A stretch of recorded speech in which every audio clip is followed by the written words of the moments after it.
motion be agreed to, and I call the member for Hunter. Thank you, Speaker. I thank my friend the member for Wiriwa, for bringing this a very important motion forward. Thank you. We all know the work of our local volunteers is critical and valuable element to our community. Their work is done day in, day out, week in, week out, every month of the year, without asking for any recognition or special awards. They do not seek any benefits other than knowing that they have made a positive contribution to our community. Volunteers turn a suburb into a community. But Speaker, as I said, the vast majority of volunteers rarely seek acknowledgement for their services and are often amongst some of our most humble and modest citizens. I take this opportunity to thank and pay tribute to all of our volunteers. Please know that we do notice your efforts, and your community do recognise the invaluable role you play to make our people's lives richer and better. Speaker, according to Volunteering Australia, our amazing volunteers contributed a staggering 600 million hours of voluntary work to the local communities in 2019. And Speaker, we have all done it. Turned a snag at Bunnings for a local netball team, or helped the local footy team on game day running a raffle or cleaning out the sheds.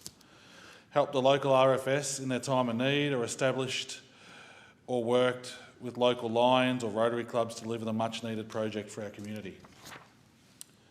We have volunteers who work tirelessly in the homelessness space, advocating for human rights and looking after veterans and seniors. Our local RSL sub-branch and places like South Lakes Incorporated and Mum's Cottage. We have hundreds of volunteers in the Hunter electorate who deliver hundreds of thousands of meals a year to people at home through Meals on Wheels.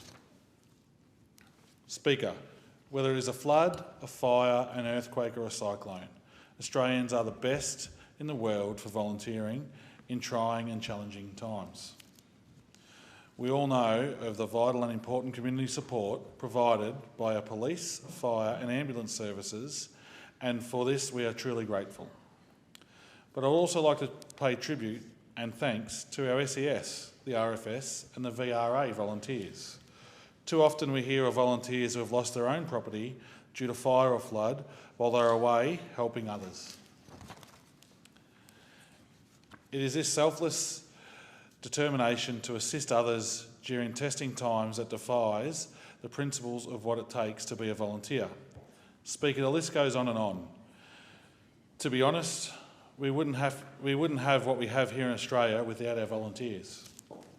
Now, Speaker, obviously COVID has played a large part in the dramatic reduction in the number of hours people are giving over the last 3 years. The Australian Bureau of Statistics General Society survey estimates only that 30% of Australians aged 15 and over participate in volunteer work in 2019, dropping to 25% in 2020. Speaker, put simply, we are volunteering less than we used to. We are not only less likely to volunteer, but we're also less likely to join community organisations or play team sports. We've got fewer actual friends than we did in the 1980s, and we know fewer of our neighbours than we used to. We've become disconnected. We saw the previous government with their attacks on charities.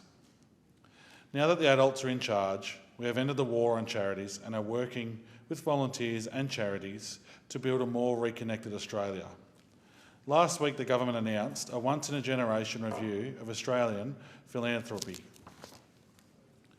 Being undertaken by the Productivity Commission, the goal of the review is to boost donations to charities and meet the Australian government's goal of doubling philanthropic giving by 2030. Thanks to our Assistant Minister for Competition, Charities and Treasury, the Honourable Dr Andrew Lee, who is driving this change. Speaker, we are all guilty of being time poor. However, I encourage everyone to consider their potential to volunteer. Everyone can make a difference, and we know the positive impacts and value volunteering have to their local communities. I will always support the organisations and individuals who dedicate their time for betterment of our communities. Thank you, Deputy Speaker.